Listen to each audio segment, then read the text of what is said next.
As I was thinking through this sermon series on the life of Abram, that we're beginning today, I was reminded of a time when I was a youth pastor here, and a middle-aged woman at the time, she asked if she could come and just tell her life story a bit, in particular some details, to the youth group. And this woman, as they used to say, had a past. And she knew that. She was very open about that, which was great. But she was also a bit of a loose cannon, so it was a little wary. But anyway, her reasoning was this, as she put it. I want to talk to them because, as they say, if you can't be a shining example, at least be a horrible warning, which is how she viewed herself. The reason I thought of that when it comes to this sermon series is because I think I grew up, and for most of my adult life even, viewing Abram and Sarah as this shining example. And they are that. But they also get it wrong, and they serve a warning to us in those times as well. So the main shift in my mind has been not to view them as a shining example that we are to emulate, but to understand how their story fits into God's story. God is the hero of the story. He is the one we are to learn from. We can learn principles from their life, and we should. But it's not simple as, okay, do what Abram and do what Sarai did, and all will go well for you. No, it's not that simple. It's understanding what God is doing in their lives, and then in their story, how that affects our story. So today we're going to look at the beginning of their story, and we're going to let this kind of shape how we understand our story, the story of our life. Why don't you pray with me as we begin? And we pray this because, Father, I have way overthought this sermon and this whole sermon series, and I've revised this whole outline several times, and I would simply ask that you would allow it to be simply something that you speak to your people through. I admit I feel like a great handle on this the way that I would like. But there are so many things that you've shown to taught me over the years through this story of Abraham and Sarah. Would you let that come through in a way that each one of us can see your Spirit speaking or hear your Spirit speaking to us, Lord?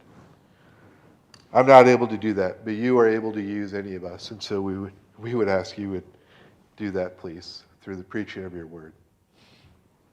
Thank you for the reminder of these songs that Nate and Abby led so well. Our worth is not in what we own. It's not about what we achieve or what we're able to do or what name we have in the world. Our worth is in you. Help us to see that in this story and to celebrate that in our story, please. Thank you, Father. Amen. All right, so the passage Mike read is where we are going to begin. And I want to kind of highlight a few things in this passage and then talk about what it means to view our story in light of that. So a few things here. We read, this is the account of Terah's family. So it goes back, this is in chapter 11, right after the story of the tower builders in Babylon. And we'll mention that again. You'll see why that's important a little bit. So Terah becomes the father of Abram, and Abram marries a woman named Sarai. Now, I used to have, in high school, I had a whole class on grammar, and this great teacher, this grammar teacher, and he confessed to us one time that when he was in church, he would verbally count how many times the pastor made a grammatical error when he was talking or preaching. Well, if you want to do that, I think I'm okay usually on the grammatical errors, but not so much. I'll probably mess up Abraham and Sarah's name. So I'm going to call him Abraham and Sarah, even though right here at this point it's Abram and Sarai. So anyway, what do we learn about them? Well, we learn that they lived in a place called Ur the Chaldeans. So let's find out where that is. So Ur is going to be this spot right down here that is in present-day Iraq. The city of, their capital city is just a little bit to the east of that right now. That's in a very deserted part of the country. But it was not always so. In this time period, Ur was an incredibly wealthy and cultured city. Sir Leonard Wolseley did excavations, a British guy, did excavations about 100 years ago, early 20th century, and he found out this was a place that had buildings of multi-stories, and it had whitewashed walls, and some homes, some buildings even had indoor plumbing. So this wasn't out in the sticks. This was a center of culture. And if you want to see that, this is the ziggurat at Ur. And it was buried under the sands for many years, and it's been, the bottom level has been restored, as you see. You can see where on the top level it's not been restored.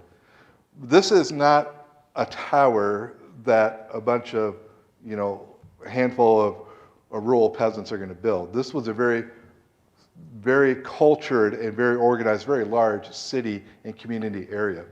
And by the way, the Tower of Babel probably looked just like this. I mean, obviously it was higher because it was more floors.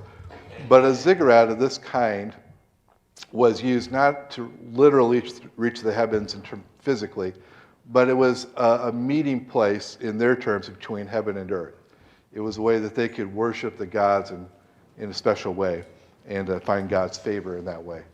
So that was Ur. And we can see already there's going to be an element of trust, an element of faith that dominates the story of Abram and Sarai right from the beginning. Because God tells them to leave this place. God tells them to leave this place and go to the land I will show you. He doesn't even tell them where it is. He basically says, I'll tell you when to stop walking. And the place they're going to end up in Israel at that time was not that great of a land to live in. There are some beautiful spots, of course. But where he ended up in the southern half of Israel, I mean, it's kind of like Arizona without the towns and the highways, It's that kind of landscape and geography.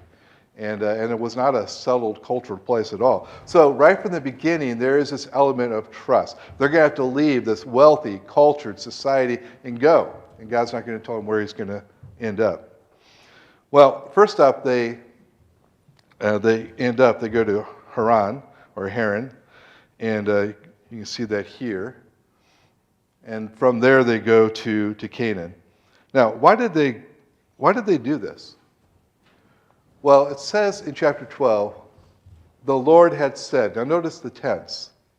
So before they got to Haran, God had told Abram to leave your country, your people, your father's household, and go to the land I will show you. Now apparently his father decided to make the trip with them, and they settled in Haran as a midpoint for a while. And I'm sorry, let's go back to that one slide. And this is the promise that God had made. So notice, it's at the very beginning of the story, and God promises this. I will make you into a great nation, and I will bless you. I will make your name great, and you will be a blessing. I will bless those who bless you, and whoever curses you, I will curse. And all the peoples on earth will be blessed through you. That's an amazing prophecy, amazing blessing. It's technically it has 7 phrases in there, 7 clauses, as it were. But the main focus of that is twofold. I'm going to bless you with these incredible descendants and bless you personally, and I'm going to bless the earth through you. So God's goal is to work through this individual. He's going to bless them, but their blessing is to be for people beyond themselves. And it says this after this. So Abram went as the Lord had told him, and Lot went with him. Abraham was 75 years old when he set out from Haran. And he took his wife Sarai, his nephew Lot, all the possessions they had accumulated and the people they had acquired in Haran, and they set out for the land of Canaan, and they arrived there. And again, so they're headed down this way. Now, this is the background. I'm going to come back to this again and again, but I want us to get the big picture of how this fits in before we go into a lot of the details as we're going to do in the following weeks. And I want to talk about finding our story within this story. Because I believe, as that woman said, Abraham and Sarah are both a shining example and horrendous warning. More to the point, Paul in the Bible said that what happens to the people in the Old Testament serve us as examples and warnings as well. So I'm going to shape it like this. Here's what I see God saying about your story and my story through this. First, your story is infinitely valuable. Now, I'm going to get a little bit ahead in the story, but already we're seeing God chooses, when he wants to do this great work of blessing all the nations, he simply chooses a man and a woman to do his work. We don't know anything about their past. God simply calls them and blesses and offers them this promise of blessing. And we're going to see that again and again in this story, that God is going to do his work, and it's going to be through individuals and unlikely individuals. And the reason this is so important is because we live in a culture that says your journey and your story and your person are valuable if you meet certain criteria. If you meet certain criteria of how you look and how much you earn and what your status is and how well together your life is. I was, just this morning, as I was kind of rewriting the sermon, like I said, I was way overthinking this one. I said, I wonder if I could find like the last 8 editions of People magazine covers. Oh yeah, here they are. So these are the last 8. Notice all the beautiful people. And they are all either beautiful or successful in one way or another. And these are the 4 before that. So again, this just kind of exemplifies what we know to be true. That in this world, there are certain things that are valued, and therefore certain people who are valuable because they have those things. And it's youth, and it's looks, and it's money, and it's status, and it's talent, and it's success and achievement, and a lot of other things, right? And the problem is that most of us don't have that, or at least not as much as other people do, if we look around, not as much as these people do. And we can come to the conclusion, although we don't say it out loud, it's more of a subconscious thing, that my story is not as valuable as somebody else's. God says no. That's not how it works in my kingdom. The world says these are the valuable people that are important. But look how God writes a story. He writes it through Abram and Sarah, a childless couple, in a culture that values long children, that views multiple children as God's blessing in some way. Hagar, we're going to find her a little bit later, a slave girl, and God uses her to establish a whole nation of people in a culture that valued maleness and status. David, going a little bit further ahead, we could multiply these examples probably 200 times. David, in a culture that valued the firstborn, he's the last of 8. In fact, when Samuel comes to Bethlehem, calls Jesse, David's father, bring all your boys, they don't get David. He's still out on the hill. Well, he's not that important.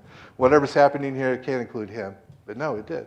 Mary, mother of Jesus, a teenaged peasant girl in a culture that valued age and wealth.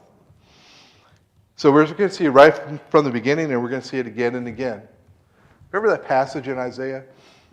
God calls his people to say, look, don't grow weary because I am your God. And I love that part where he says, why do you complain, Jacob? Which is another way of saying Israel or the people of God. Why do you say, Israel, my way is hidden from the Lord? My cause is disregarded from God. I don't know if you ever felt that way. Whatever God's doing in this world, I'm not part of it. I didn't meet the standard. I'm not good enough. Whatever God's doing in terms of making things happen and the good things, I'm just a bystander. God says no. He says, look at the stars. I brought each one of them out, and I know them by name. You know how many stars there are? There are 200 followed by 70 zeros. More than the grains of sand on the earth. And God says, look, I know each one by name. How much more then do I know you? The culmination and highlight of my creation. I know you.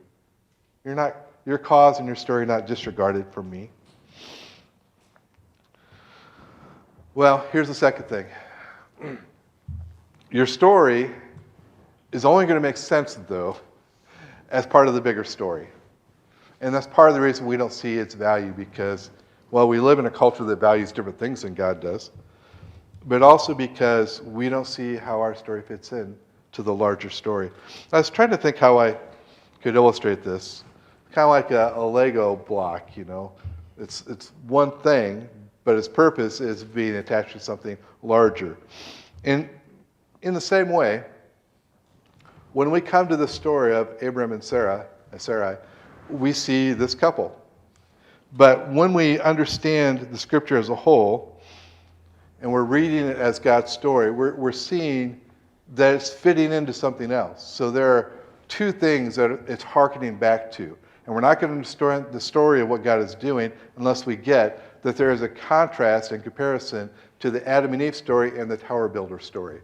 And I could go into a lot of detail, but basically, we'll come back to the Adam and Eve one. But the Tower Builders wanted to settle together in opposition to God, who said to fill the earth. And they said, we're going to settle in one place and make security and a name for ourselves. And God says, no, he says to Abraham, I'm going to make your name great. And I'm going to do my plan through one family, not all these families coming together in rebellion against me. There's a contrast here. My point is this. I could go deep into the weeds on that one. But the Abraham and Sarah story, the way it's shaped, is a response to that, a way of showing what God is doing that's different than worldly wisdom. But it's also, right, we know that the Abraham and Sarai story doesn't end at Genesis chapter 36 or something when Abram dies. We know that it points the way. It points the way but to Christ, because Christ came out of the physical loins of Adam and Eve, as it were. And also by contrast. And we'll come back to this in the weeks ahead. But one of the things you see is that God is always going to choose an individual to represent and further his plan and purpose, and none of them succeed. None of them show themselves fully trusting in God and able to be his human partner upon this earth. And you see that again and again. You saw it in Adam and Eve. You saw it in Noah as he plants a vineyard and gets struck. You see it in Abraham and Sarah right in this very chapter, as we'll get to next week, when Abraham says of his wife, she's my sister, And instead of protecting, providing, exposes her to harm and danger.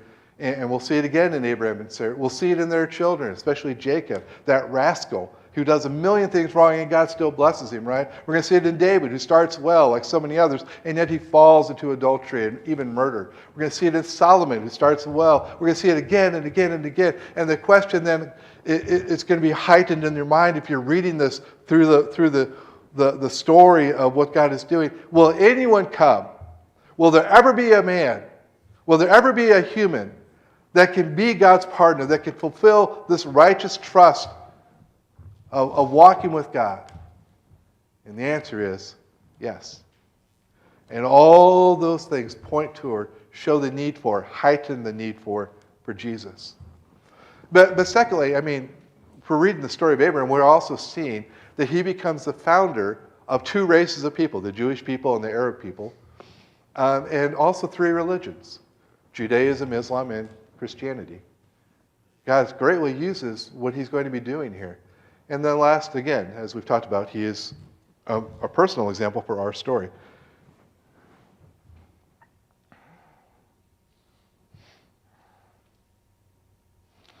Hold on a minute.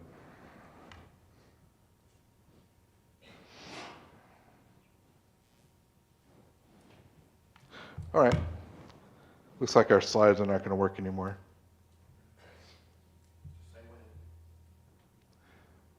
Oh, okay. There we go.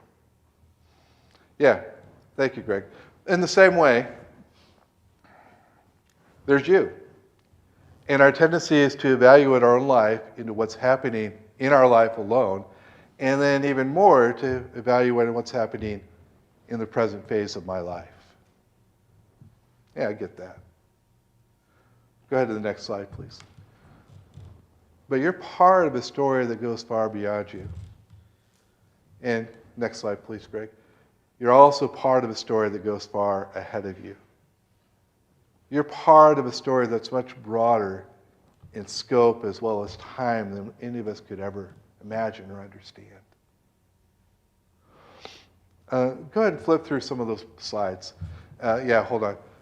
So last December, Amy and I were able to go to Italy, which was amazing. What a blessing that was. And we took a day trip to Venice. Venice is known for, of course, a lot of water and the canals, but historically its most famous thing that's known for is St. Mark's Basilica. St. Mark's is incredible. St. Mark's has the greatest display of mosaics of any place on earth. And you can see them, some of them right there. So this is above one of the outside doors. Now you look at that picture, that's not a painting. That is actually pieces of stone of different colors and shapes. Some of them have been painted with gold, but most of them are just that color of stone that they're going to use. Go to the next one. Oh, how about that one? All right, next one. This is the inside of the building. Every inch of this building, except for like the columns and some other things, is covered with these mosaics that are well over 1,000 years old, like 1,400 years old, something like that. I don't remember the exact date. And you can see them in every wall. You can see them as you look upon the ceiling. You can see them in every part. Okay. There's an interesting part where you can what's cool about this is some places you can only see them far away, and it looks like it's just this painting. But then at other places, closer to the floor, as you walk along and you see the archways, you can see how they actually formed these things. And so you'll see that these colored stones of different kinds that they put in here. Now here's the point. Yeah, why don't we stay on that one here for just a second. If you took any one of these stones by itself, it's not that special. Might be interesting, depending on its color. Might be something you, oh, okay, but then you're probably just not going to, if you saw it, you'd probably just throw it away. But the master designers of this were able to take these different stones of different shapes and sizes and colors and make them into something incredible. Go back one. All this, no, one more, sorry. One more. All this are tiny little stones that don't mean anything by themselves, or it seems like that way. But when someone with enough wisdom and intelligence and skill and beauty makes them together and puts them in a certain way, it becomes one of the wonders of the world. Now, if human artists can do that, can you imagine? Can you imagine the mosaic that God is making? Your life doesn't have to look like someone else's. Your story doesn't have to look like someone else's. It doesn't even have to look the way that you want it to, or the way you wish it did. God is writing your story, just like He did Abraham and Sarah's. And it's only going to make sense, though, in a larger picture. All right. Third thing I have, go ahead to the next after the pictures. Thank you. All right, your story is defined by two words. Last part. Your story is going to be defined by two words. And the first word is going to be this. It's going to be grace. So it's defined by grace. Do you notice that right from the very beginning, this is all by grace? God comes and He promises Abram and Sarai, I will make you into a great nation. I will bless you. I will make your name great. You will be a blessing. I will bless those who bless you, and whoever curses you, I will curse. And all people on earth will be blessed through you. What have they done to deserve this? Not a thing. And so, well, certainly there were some great characteristics in their life. Well, probably. Everyone has good and bad in them, right? But the point is, when the author, through the Holy Spirit, writes this story down for us, none of that is mentioned. This is all grace. This is not what they have earned. I put it like this. God did not choose Abram and Sarah because they were valuable. They became valuable because He chose them, and the same is true of you and I. There is such freedom in this. You don't have to achieve. You don't have to measure up. You don't have to be good enough. God is the one who initiates your story, just like He did with them. It's all by grace. And He will make you exactly what He wants you to be. It may not be the way that you want it to be. We may look at other people in this culture, wish we were thinner, wish we were prettier, wish we were smarter, wish we were more talented, wish we had more resources. God understands that. But He's going to work us through that instead of simply granting us that kind of thing, because He has a much bigger picture in mind. Go to the next slide, please, Greg. All right, the last word is trust. The last word is going to be trust. Abram and Sarai, they're going to get a lot wrong. But one thing that they're going to point us to is what it means to walk with God. What does it mean to walk with God? One word: trust. Trust. Not achievement, not being holy, not getting it all right, not sinning, not doing a lot of things. It's simply a walk of trust. I mentioned before that this harkens back to Adam and Eve because this is God's new beginning, as it were. There are parallels. We're going to see them in Adam and Eve's story and Abram and Sarai's. We see some right from the beginning in this question of trust. You see, that was a question for Adam and Eve as well.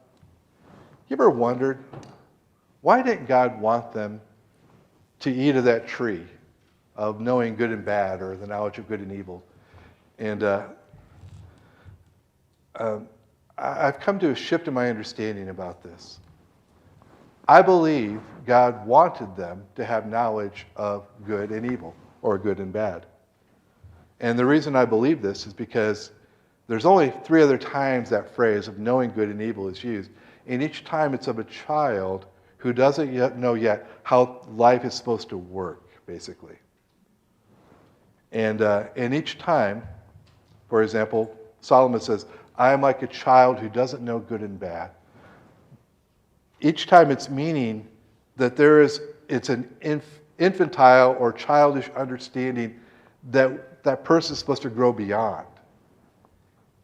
Here's what I think, and the Bible Project kind of helped me understand this.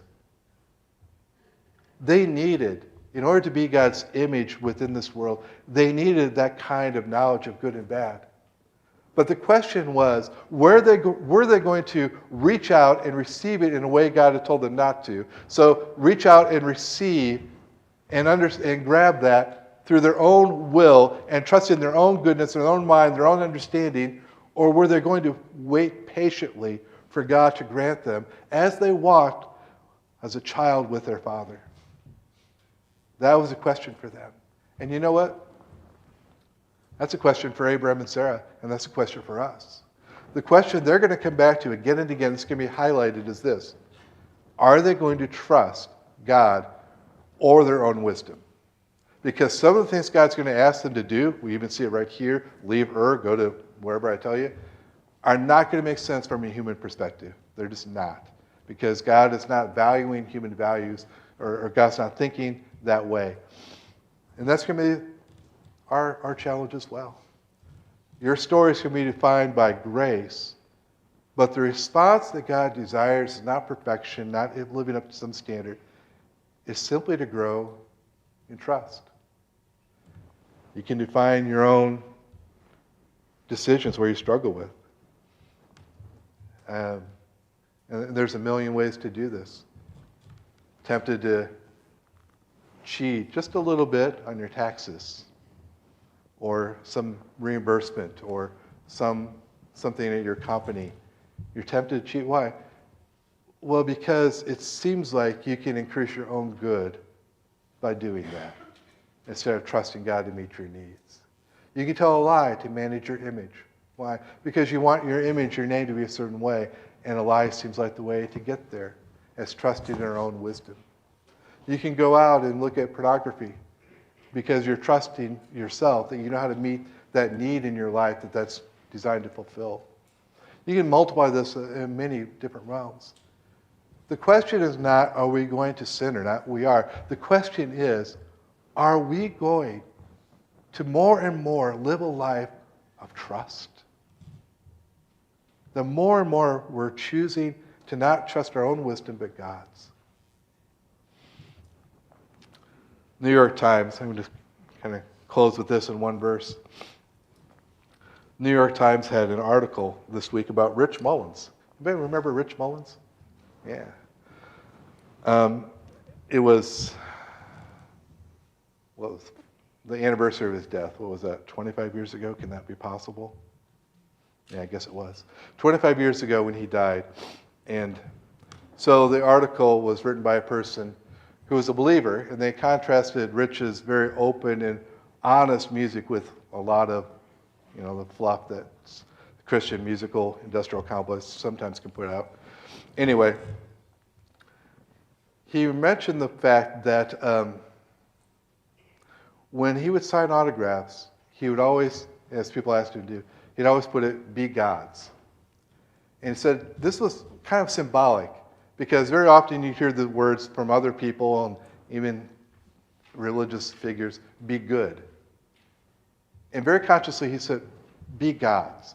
And here's what the author said. He said, it's almost as like he was saying that the question of your life is who you belong to. And once you figure that out, the rest will come in time. The question of your life right now, the question of your story, do you belong to this God? Are you trusting him more and more? Because when you do, the rest will work itself out. Well, I'm going to end there. And, one final verse. Go ahead. Kind of wrap this up. Proverbs 3:5. Trust in the Lord with all your heart, and don't lean on your own understanding. I would give you that verse to meditate upon this week and apply in the different areas of our life.